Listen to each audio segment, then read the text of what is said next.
It's only 6 minutes 30. Wait, but does he even go to he gets to the actual work at 9 minutes in. He rambles for 9 minutes. Dude, and then, like, I did watch a bit of this, but, like, the first 5 minutes of him explaining things, he does it in such a snarky way. It's so funny. Like, I'm so serious. He brings out elementary level things, dude. Like, oh my god. Okay, restart from the beginning.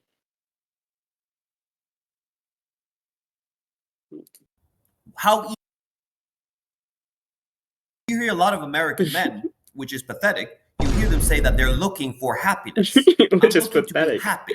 Well, you don't find happiness by looking for it, you stumble over it on the road to duty. And when you create a foundation for yourself, when you have a moral foundation, when you've got character, that everything else falls into place. You know, the measure, there's an old saying that says the measure of your character is what it's going to take to stop you. How easily do you give up? How easily do you stop when you feel threatened about something? And one of the things I've noticed more and more as I work with a lot of young people, and they don't, I'm not blaming the young people, by the way, it's not their fault. They're just not trained to have strong criteria about things. I used to be the type of person, I would look at some students who were of a certain age, and I fell into the trap of saying, oh, it's just the age, or they're Gen Z, and falling into the labels. But have you looked at the parents lately? Have you looked at some of the young people's parents lately? It's appalling. It's not the young people's fault, it's that they have no foundation at home. And at City Tutoring, we're going to talk about that next week. But one of our principles is you are not going to be allowed here to use your identity to couch you, to shield you from accountability. There's a lot of students today, if you're a teacher watching this channel, you know exactly what I'm talking about. There's a lot of students today that they, under the excuse of some invented identity, they try to shield themselves from any accountability. Oh, I'm this and I'm that. You created something new. And as a result, because I consider myself X or Y, you have to accept that and you have to bend your will to my needs. That's not going to happen here in City Tutoring. If you are the type of person who was always coddled, if you are the type of person who was told you're wonderful, you have no religious foundation, you have no Christian foundation, you don't have a foundation of truth, and you're not going to do well in this channel. You are not going to do well in this channel. You're going to lash out. You're going to be one of those people, the angry people who lash out. But you're never going to fix your life because you'll always be people who lash out at others and try to trash the work of others. You will always be the failure that you are. Some people were made to be a failure, predestined. But you have the opportunity now to do better.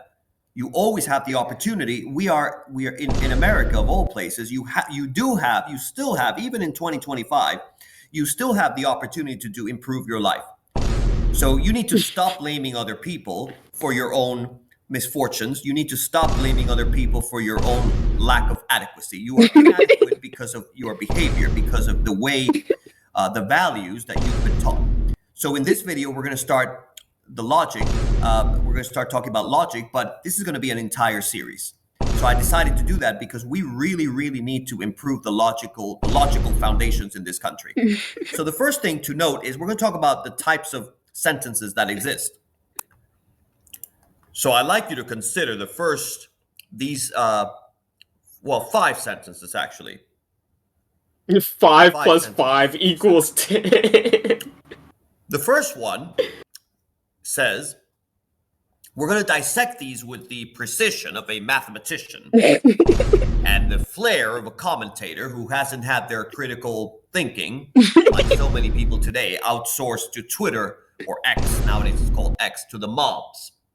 Right? We have seen a shift in that as well. But anyway, I'm not going to dwell on that. But let's look at sentence A here. Sentence A says 5 plus 5 equals 10. And this is really a quintessential statement of arithmetic truth. It's really unassailable. It's a beacon of clarity in a world that increasingly questions even the basics. So that is a true statement. However, sentence B is a falsehood. Any serious Calculus 1 student knows that. And it's a delightful reminder that sometimes, when you have sweeping generalizations, they don't always hold true. And then we have sentence C. That's really a fickle creature. It's true for some values of X, but it's false for others.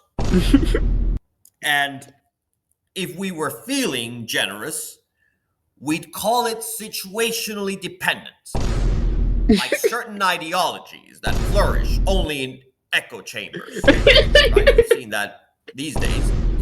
But if we have a specific context, statement C becomes a proper statement. Context does wonders for clarity. But there are still people in our society that you prefer slogans over substance. Then we have sentence D. Now, sentence D and E, they go into deeper waters. Because even if you haven't a clue about their truth or falsehood, rest assured they're still statements. Because yes, even complex ideas have definitive truth values. It's a concept many modern so-called intellectuals, I don't call them intellectuals, but some modern intellectuals, they might find radical the idea that we can find truth.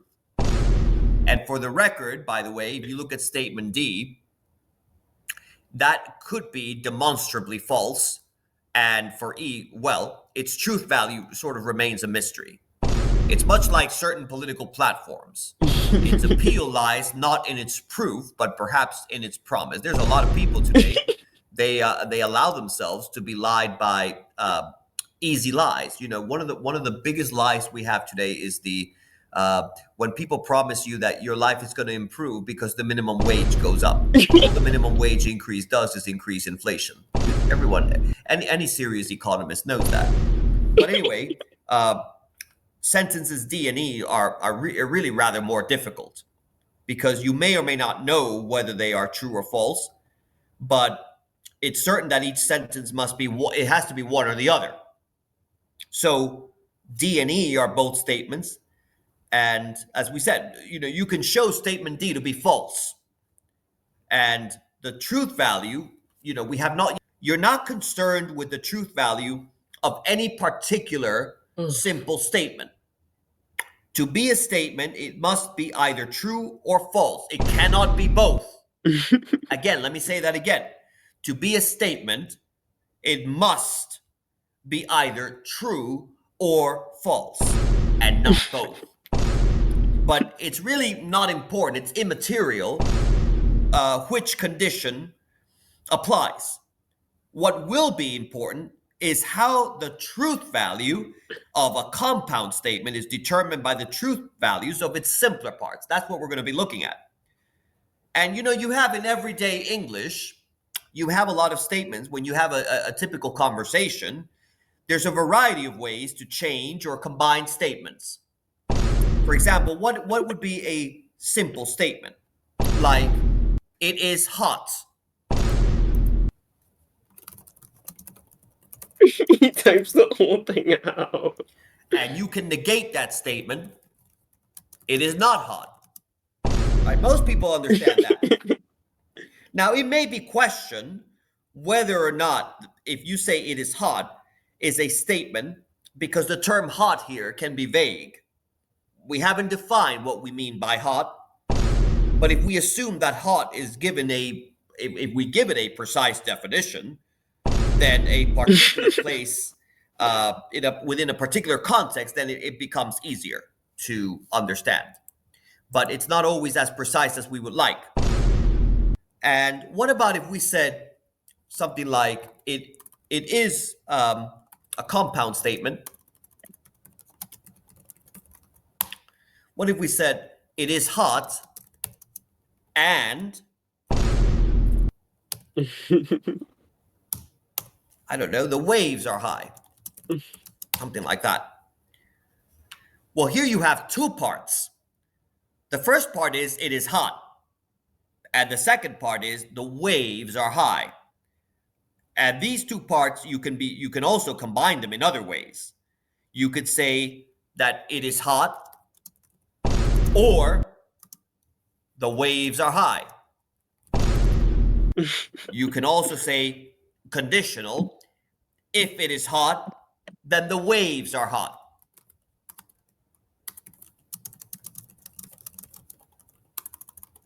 Then the waves are high. You can also say it is hot if and only if the waves are high. Table. If you take any logic class, you know what I'm talking about. You have P and not P.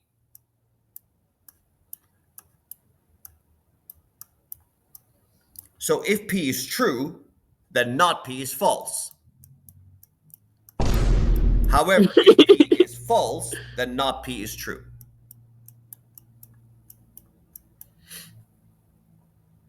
And of course, this is amazing. You know, you can usually if you're taking a logic class, right? Like let's say I said P, Q, and R.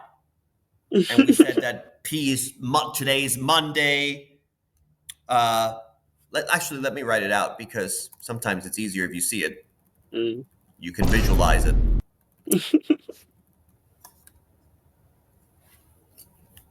So let P, Q, and R, and we can say be given as the following statements. We can say P is today is Monday. Q, 5 is an even number. And let's say R, the set of integers is countable.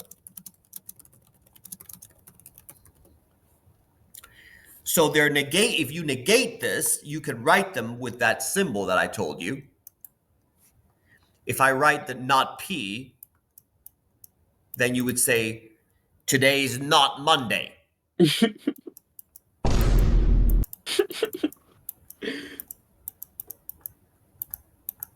Oh my God. And if you say that not Q, then you would say 5 is not an even numbers, or the set of integers is not countable. The set of integers is uncountable, if you prefer. So you have here the connective and it's used in logic in the same way as it is in ordinary language.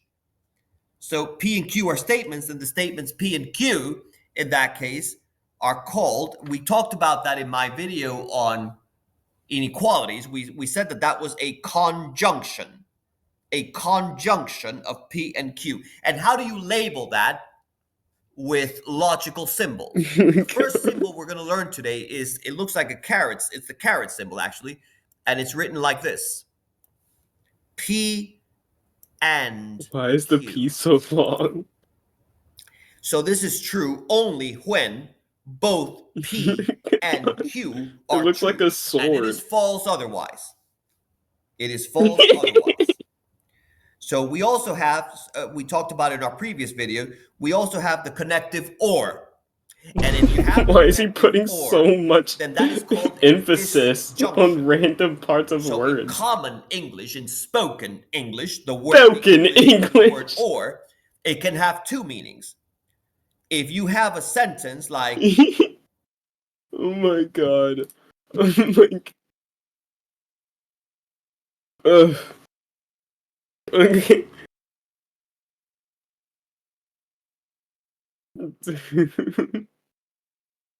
When helping yourself It's fine. to grapes, don't pick up the bunch and pull off one grape at a time. Instead, potentially using grape scissors. My good man, may I trouble you for some grapes? The grapes are downstairs. There's a bunch. Have at it. Excellent. Most excellent. Most And where do you excellent. keep your grape scissors? The what? The instrument with which you remove the grape from the vine. You can't possibly have me believe that you eat it with your hands. Yeah, much like with any other human being. You pluck them and you pop them in your mouth like an EDM festival. God, it would appear that some of us are stuck in the evolution process. You Neanderthal! You would have me believe that you plucked the clay with your very fingers like some foul beast! Oh, you reprobate! Hey, look here, Bridgerton. This ain't the royal family crib, man. Either you go eat them grapes or I will.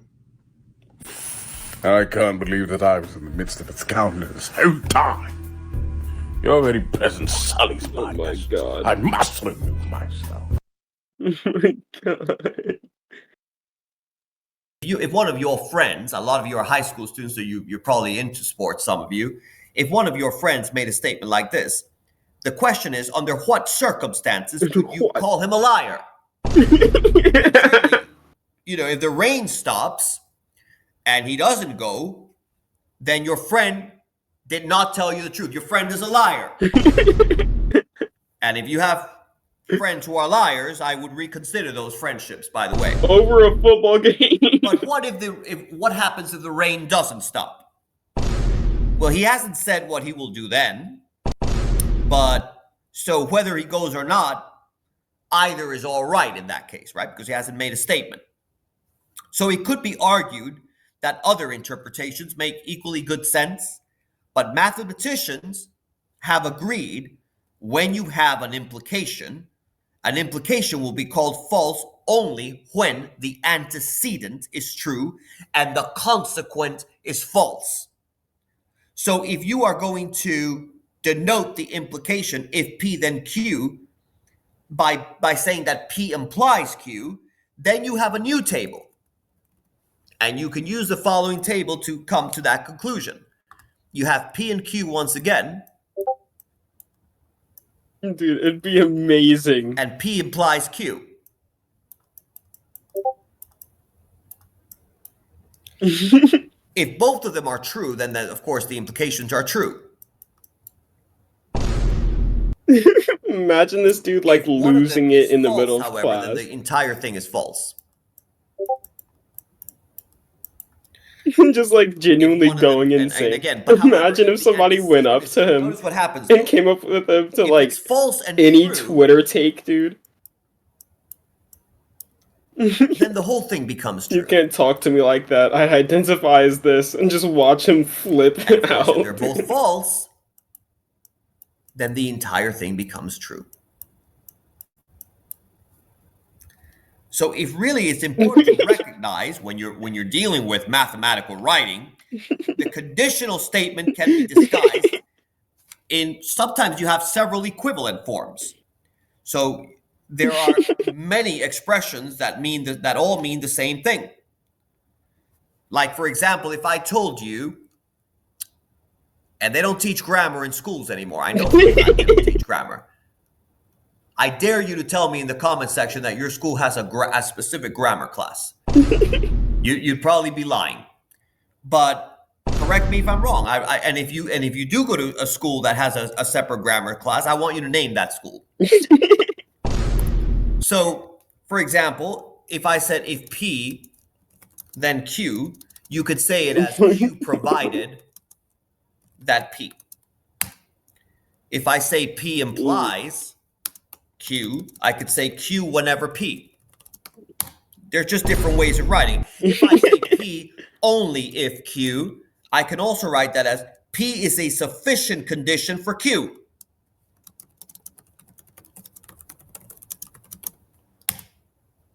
If I say Q if P, I can also say that Q is a necessary condition for P. Yes, this is Comic Sans. I don't know. So we have antecedent and the consequent in a lot of statements. Dude, this guy teleported from 1968 to complain about brain rot.